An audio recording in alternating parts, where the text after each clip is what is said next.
क्या आपने कभी सोचा है कि जिस इंसान के प्यार में आप पूरी तरह से पागल है, अगर आधी रात को उसके हाथों पर लिपस्टिक की जगह किसी और का खून लगा हो तो आपका रिएक्शन क्या होगा? सोचिए एक ऐसी दुनिया जहां मौत एक अंत नहीं बल्कि एक बेहद खौफनाक शुरुआत है। डर और कॉमेडी का जो बेहतरीन कॉम्बिनेशन हमने स्त्री और भेड़िया में देखा था, अब वो एक ऐसे लेवल पर पहुंच चुका है जिसकी आपने कल्पना भी नहीं की होगी। मैडॉक सुपरनैचुरल यूनिवर्स अब अपने सबसे बड़े, सबसे महंगे और सबसे रहस्यमयी चैप्टर के साथ वापस आ चुका है।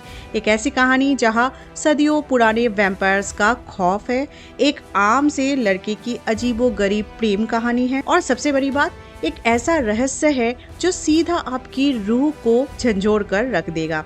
लेकिन सबसे बड़ा सवाल ये है कि जब एक शैतान को किसी इंसान से सच्चा प्यार हो जाए तो जीत किसकी होती है, इंसानियत की या खून की प्यास की? दिल थाम लीजिए, क्योंकि आज हम जिस सफर पर निकलने वाले हैं वहाँ हर कदम पर मौत आपका इंतजार कर रही है। कहानी के पन्नों को हम थोड़ा पीछे पलटते हैं और चलते हैं 323 BC के उस दौर में। एक ऐसा वक्त जब सिकंदर अपनी विशाल सेना के साथ पूरी दुनिया को फतेह करने के इरादे से हिंदुस्तान की मिट्टी की तरफ आगे बढ़ रहा था। उसके सेना के घोड़ों की तपो से जमीन कांप रही थी और उन्हें लगता था कि उन्हें रोकने वाला इस दुनिया में तो कोई पैदा नहीं हुआ है। लेकिन उन्हें इस बात का जरा भी अंदाजा नहीं था कि हिंदुस्तान के इस घने और सुनसान जंगल में मौत उनका बेसब्री से इंतजार कर रही थी। अचानक हवाओं का रुख बदल गया। सन्नाटा इतना गहरा था कि सांसें लेने की आवाज भी गूंज रही थी और तभी अंधेरे को चीरते हुए एक बेहद खौफनाक साया बाहर निकल कर आता है। यक्षासन। यक्षासन कोई आम इंसान नहीं था, बल्कि एक ऐसी प्रजाति का मुख्य था जिसे मौत भी छू नहीं सकती थी। वो एक बेताल था। आसान शब्दों में कहे तो एक आदमखोर वैम्पायर। यक्षासन अकेला नहीं था। पल के झपकने से पहले ही उसके साथियों ने सिकंदर की उस अजीम सेना पर ऐसी दहशत बरसाई कि वहां बची तो सिर्फ और सिर्फ लाशें और हवा में तैरती खून की बदबू। इन बेतालों की उम्र हजारों साल होती है और इनका एक ही मकसद होता है, खून पीना। यक्षासन इन सब का सरदार था। एक ऐसा खौफ जिसका नाम सुनते ही सदियों पहले लोग अपने दरवाजे बंद कर लिया करते थे। लेकिन इस दर्दनाक इतिहास के बाद वक्त का पहिया घूमता है और हम सीधा आते हैं आज के आधुनिक दौर में, साल 2025 के दिल्ली शहर में। यहाँ हमारी मुलाकात होती है आलोक गोयल से। आलोक एक न्यूज रिपोर्टर जरूर है, लेकिन उसकी किस्मत और उसका आत्मविश्वास दोनों ही ग्राउंड फ्लोर से भी नीचे गिरती जा रही थी। वो एक आम लूजर वाली जिंदगी जी रहा था, जहाँ उसके हर काम का अंजाम हमेशा बुरा ही होता था। अपनी इस बोरिंग और निराशाजनक लाइफ से थोड़ा ब्रेक लेने के लिए आलोक अपनी दोस्तों के साथ घने जंगलों में ट्रेकिंग के लिए निकल पड़ता है। पर शायद किस्मत को कुछ और ही मंजूर था। जंगल की बीचों बीच एक ऐसी आफत उसके सामने आकर खड़ी हो जाती है जिसे देखकर किसी की भी रूह कांप जाए। एक विशाल काय और खतरनाक भालू। जैसे ही भालू ने दहाड़ मारी, आलोक के सो कॉल्ड दोस्त अपनी जान बचाकर वहाँ से ऐसे भागे जैसे उन्होंने आलोक को कभी देखा ही ना हो। आलोक बिल्कुल अकेला था। भालू ने आलोक पर जानलेवा हमला कर दिया। हर बीतते सेकंड के साथ आलोक की सांसें टूट रही थी। उसके जिस्म से खून बह रहा था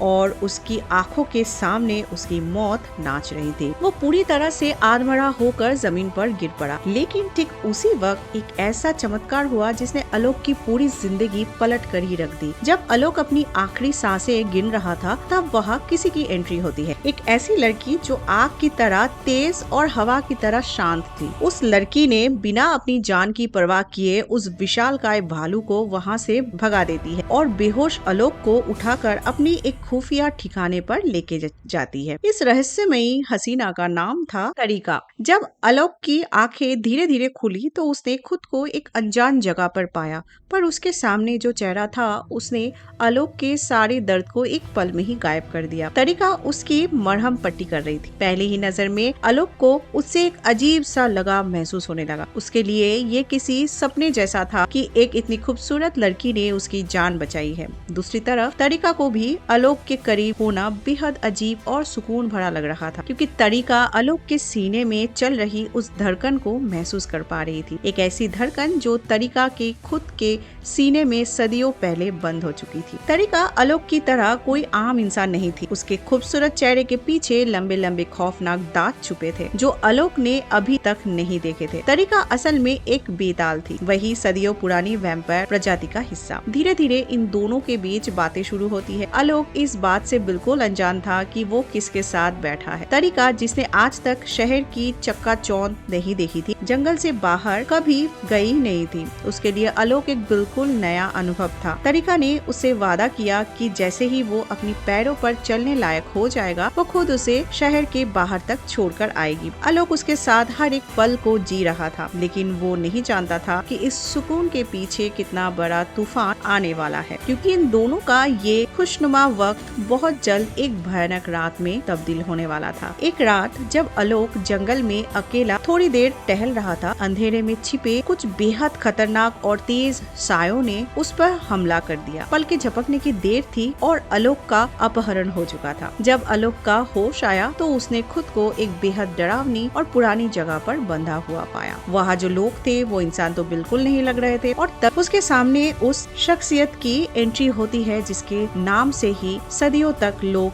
थर थर कांपते थे, यक्षासन। आलोक को लग रहा था कि ये कोई जंगली कबीला है, लेकिन जब यक्षासन ने एकदम फ्लुएंटली इंग्लिश में बात करनी शुरू की तो आलोक के होश उड़ गए। यक्षासन का ऑरा इतना डरावना था कि आलोक को अपना अंत साफ साफ नजर आ रहा था। यक्षासन ने मुस्कुराते हुए बताया कि वो कितना पुराना है और उसने अपने वक्त में ढेर सारे अंग्रेजों का खून पिया है, इसलिए उसकी लैंग्वेज इतनी पॉलिश्ड है। यक्षासन को बरसों से इंसानी खून नहीं मिला था, वो जानवरों का खून पी पी कर थक चुका था, और आज आलोक उसके सामने उसके फ्रेश डिनर की तरह पेश किया गया था। यक्षासन ने अपने लंबे नोकीले दांत निकाले और वो आलोक की नसों को चीरने ही वाला था कि तभी वहाँ अचानक से एक धमाका होता है। तरिका वहाँ आ चुकी थी। आलोक ये देखकर हैरान था कि तरिका इन लोगों को जानती है। दरअसल तरिका भी यक्षासन के ही ट्राइब की सदस्य थी। इन बेतालों की दुनिया में कुछ बहुत ही सख्त कानून थे। कोई भी बेताल किसी इंसान को अपनी पास नहीं रख सकता, कोई भी बेताल किसी इंसान का खून नहीं पी सकता और उन्हें अपना बेताल बनाकर अमर नहीं कर सकता। और सबसे बड़ा कानून, वो उस जंगल और पहाड़ को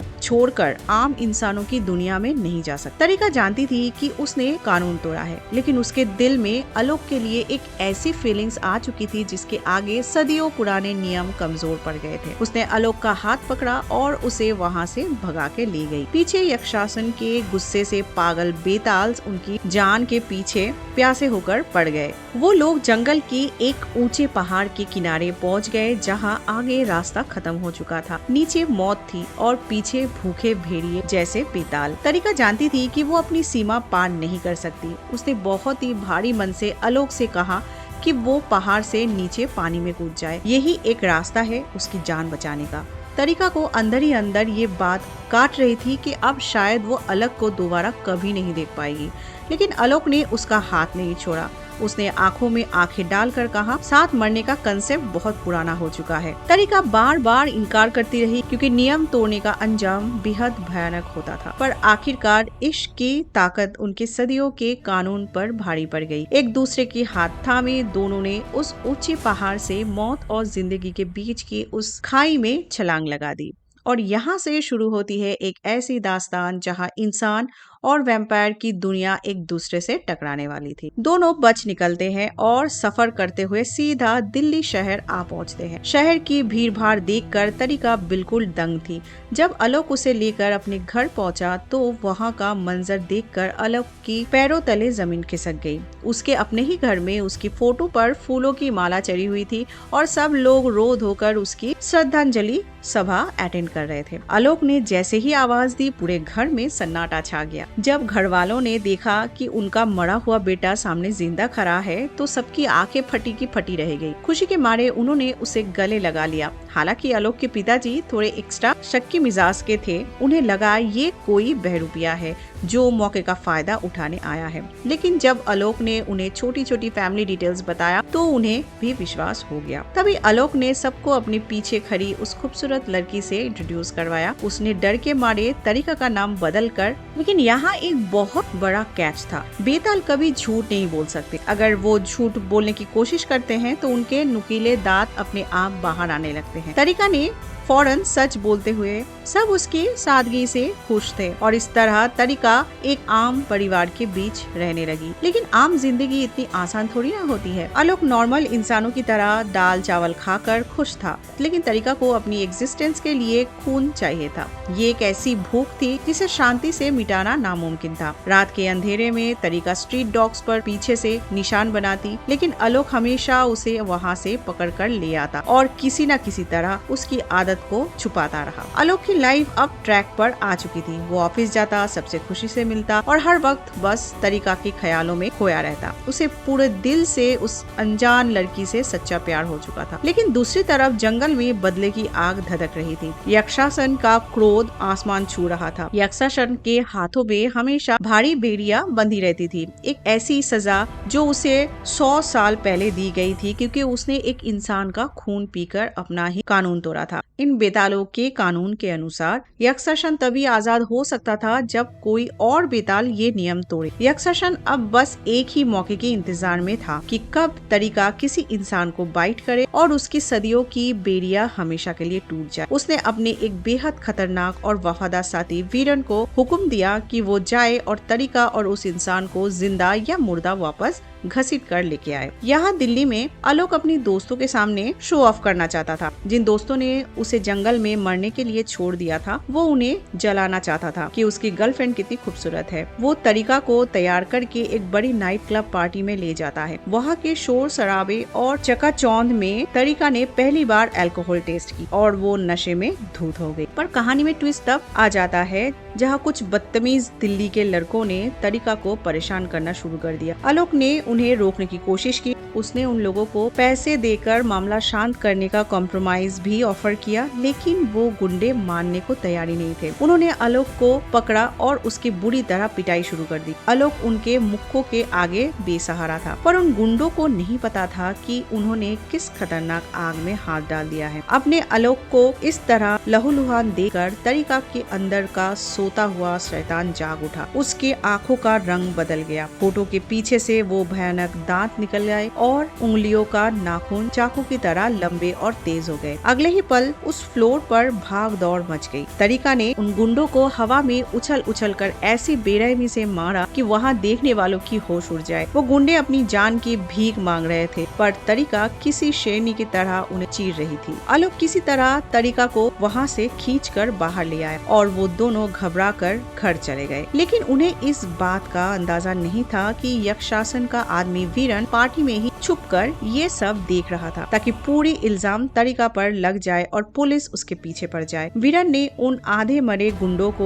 वही मौत के घाट उतार दिया। खून का सारा इल्जाम अब सीधा तरीका पर आ चुका था। जब वो दोनों घबराए हुए घर पहुँचे तो आलोक ने थोड़े डर और गुस्से में आकर तरीका से पूछा, ये सब क्या किया उसने? अब वक्त आ चुका था सच सामने आने का। तरीका ने नम आंखों से ही आलोक को बताया कि वो कोई आम लड़की नहीं है। उसने आलोक को अपनी सीने पे हाथ रखकर भी देखने के लिए कहा कि वहाँ पे कोई धड़कन है ही नहीं। वो एक बेताल थी। सदियों पहले उसकी वक्त रुक चुका है और वो कभी भी मर नहीं सकती। उसने ये भी कहा जो लोग आलोक को मार रहे थे तो वो ये बात सहन नहीं कर पाई और इस वजह से उसकी राक्षस बाहर आ गई। आलोक उसके सच को सुनकर कम्प्लीटली फ्रीज हो चुका था, लेकिन परेशानियां अभी खत्म कहाँ हुई थी। कुछ देर बाद ही उनके घर के दरवाजे पर दस्तक होती है। सामने पुलिस की यूनिफॉर्म में एक इंस्पेक्टर खड़ा था, पर उसकी आंखें और उसके हाव भाव बता रहा था कि वो आम पुलिस वाला नहीं था। इंस्पेक्टर ने उन दोनों को अंधेरे कमरे में बुलाया और ऐसी बात बताई जिसने उनके पैरों तले जमीन खिसक दी। वो पुलिस वाला असलियत में एक बेताल था जो इंसानों के बीच भेस बदल कर रह रहा था। उसने तरीका को शक्ति से चेतावनी देते हुए कहा कि पार्टी में जिन लोगों को भी तरीका ने मारा है वो कोई भी जिंदा अभी नहीं रहा है, क्योंकि उसकी बेवकूफी ने उन लोगों की नजरें तरीका की तरफ घुमा दी है। ये सुनकर तरीका के पैरों के नीचे की मिट्टी खिसक गई। वो जानती थी कि इंस्पेक्टर सच कह रहा है। अगर उसको आलोक को बचाना है तो उसे हमेशा के लिए उसकी जिंदगी से दूर ले जाना होगा। भारी मन से आंखों में आंसू लिए तरीका ने अपना फैसला सुना दिया। आलोक किसी भी हालत में उसे जाने नहीं देना चाहता था। वो रो रहा था, रिक्वेस्ट कर रहा था, पर तरीका अपनी जज्बातों को मार कर उसे अलविदा कह देती है। आलोक आंसू भरी आंखों से उसे बस स्टैंड छोड़ने आता है। बस स्टार्ट होती है और तरीका उसे देखते हुए दूर जाने लगती है। आलोक सड़क पर ही खड़ा था। धीरे धीरे उसे इस बात का एहसास होने लगा कि उसकी सांसें तरीका के बिना चलना बेकार है। वो ऐसी जिंदगी का क्या करेगा जिसमें उसका प्यार ही ना हो। बिना एक सेकंड गवाए आलोक ने अपनी कार स्टार्ट की और बस के पीछे पागलों की तरह रेस दबा दी। वो बस किसी तरह तरीका को रोकना चाहता था, पर तभी सड़क पर एक भयानक क्रैश की आवाज गूंजती है। आलोक की कार का बैलेंस बिगड़ा और कार हवा में उछलते हुए कई बार पलटकर बुरी तरह क्रैश हो गई। कांच के टुकड़े हवा में उड़ रहे थे। मेटल के मुड़ने की डरावनी आवाज भी आई। आगे जा रही बस में बैठी तरीका ने मुड़कर ये खौफनाक मंजर देखा। उसने फौरन बस रुकवाई और दौड़ती हुई कार के पास आई। सामने का दृश्य देखकर तरीका की मौत से पिघला हुआ दिल भी रोने लगा। आलोक खून में लथपथ था। उसकी हड्डियां टूट चुकी थी। उसकी सांसें धीरे धीरे उसका साथ छोड़ रही थी। तरीका समझ गई थी कि आलोक चंद सेकंड्स का मेहमान है। अगर उसने कुछ नहीं किया तो उसके प्यार की हमेशा के लिए दी एंड हो जाएगी। पर दूसरा रास्ता था क्या? वही अपना सदियों पुराना नियम तोड़ना। बिना किसी और चीज की परवाह किए तरीका ने आलोक की गर्दन पर अपने लंबे दांत गड़ा दिया और अपना बेताल वेनम उसके खून में भेज दिया। हॉस्पिटल में इमरजेंसी रूम की लाइट लाल नील जल रही थी। डॉक्टर्स की पूरी टीम ने आलोक पर लगातार झटके दिए, पर ईसीजी मॉनिटर पर बीप की एक लंबी आवाज आई, फ्लैट लाइन। डॉक्टर ने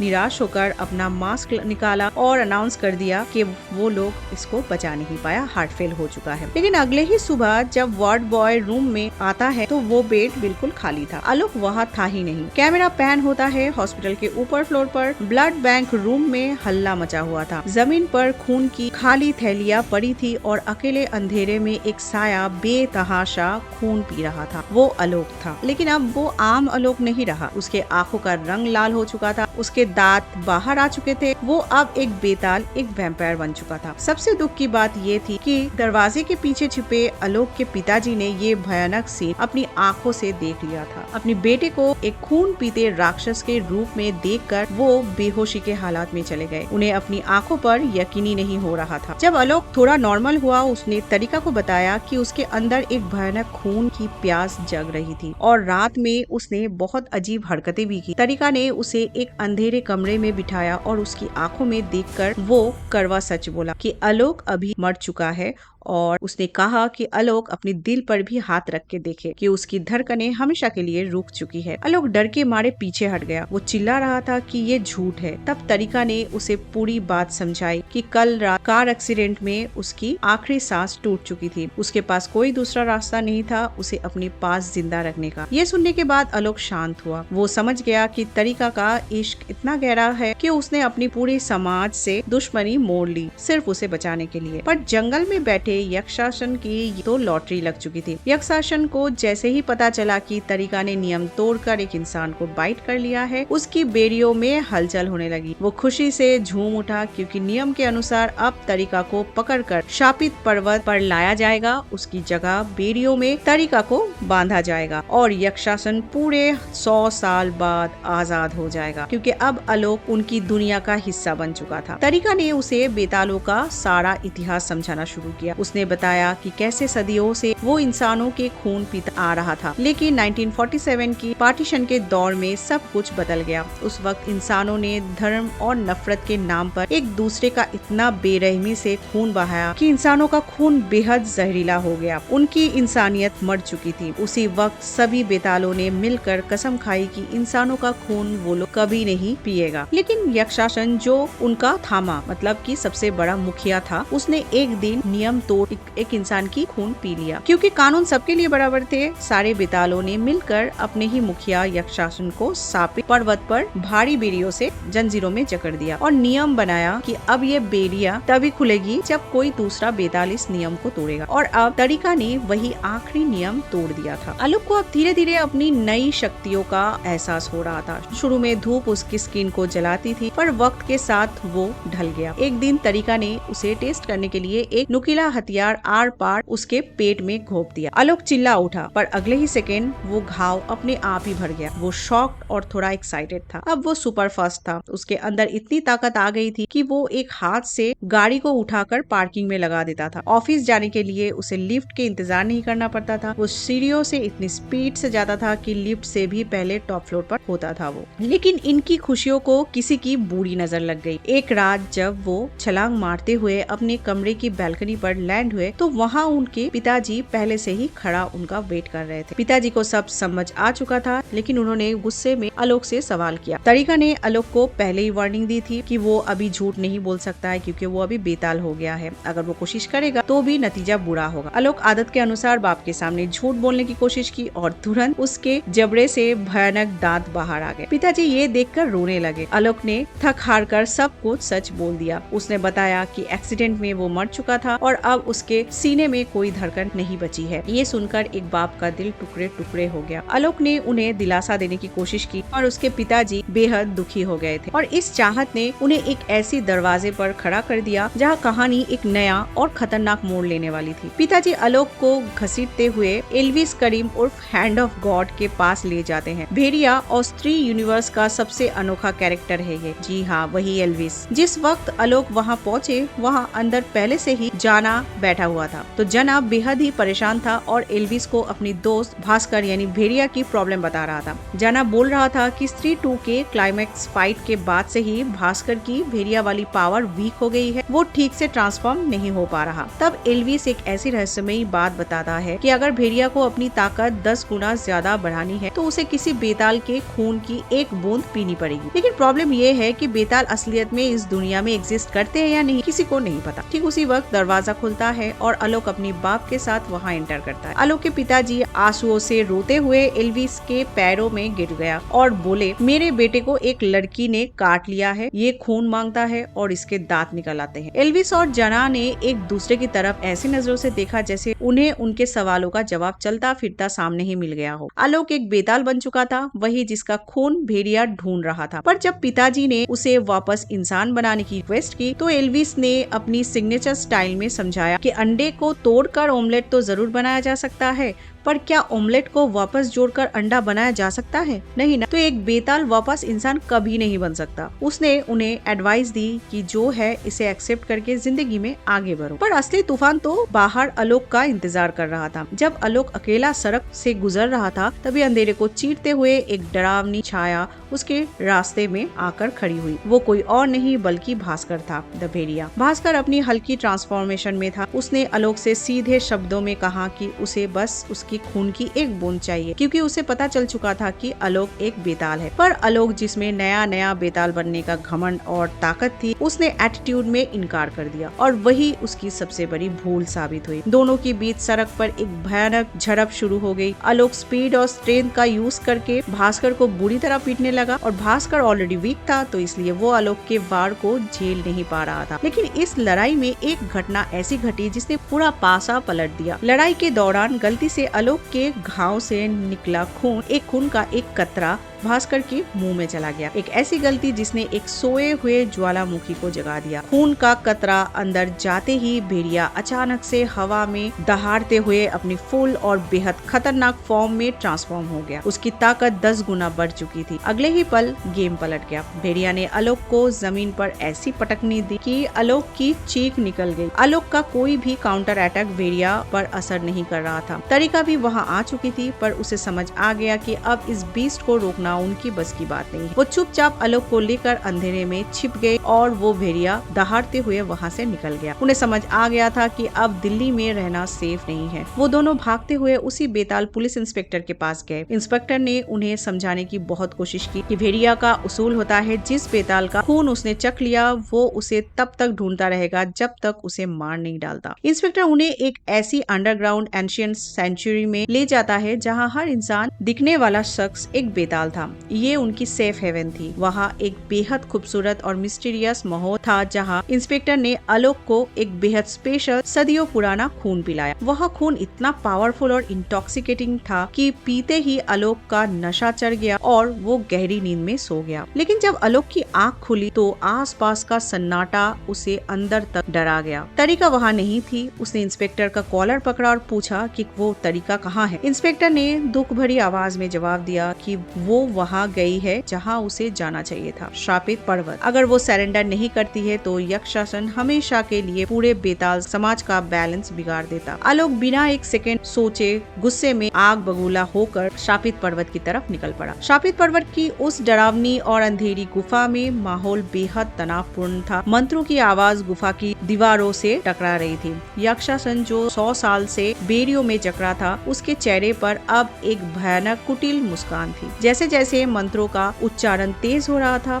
यक्षासन के हाथों से जंजीरें ढीली होने लगी और उसी पल वही जंजीरें तरीका के हाथों पर कसने लगी। उसकी आंखों में आंसू थे पर वो अपनी नियम की सजा भुगतने के लिए तैयार थी। लेकिन तभी गुफा के मुख्य द्वार को तोड़ते हुए आलोक वहाँ लैंड होता है। उसने चीख कर सबको ये कहता है कि वो तरीका को प्यार करता है और जब तक वो जिंदा है कोई तरीका को छू भी नहीं सकता। यक्षासन ने आजाद होते ही ठहाका लगाया और अपने हथियारों और बेतालों को हुक्म दिया कि उस आशिक को मार डालो। एक अकेला आलोक सैकड़ों बेतालों से भिड़ गया। उसकी स्पीड, उसकी ताकत इतनी आक्रामक थी कि उसने देखते ही देखते काफी सारे बेतालों को मार गिराया। वहाँ खड़े सारे बेताल और कबीले वाले आलोक की इस हिम्मत और सच्चे प्यार को देखकर हैरान थे। उन्हें समझ आने लगा था कि यक्षासन की डिक्टेटरशिप गलत है। उन्होंने मिलकर तरीका के हाथों से बेड़िया खोल दी। पर यक्षासन अभी भी इन सब का बाप था। उसके पास सदियों की शक्तियाँ थी। उसने आलोक को दबोचा और जमीन पर घसीट घसीट कर उसे मारना शुरू कर दिया। आलोक को उसने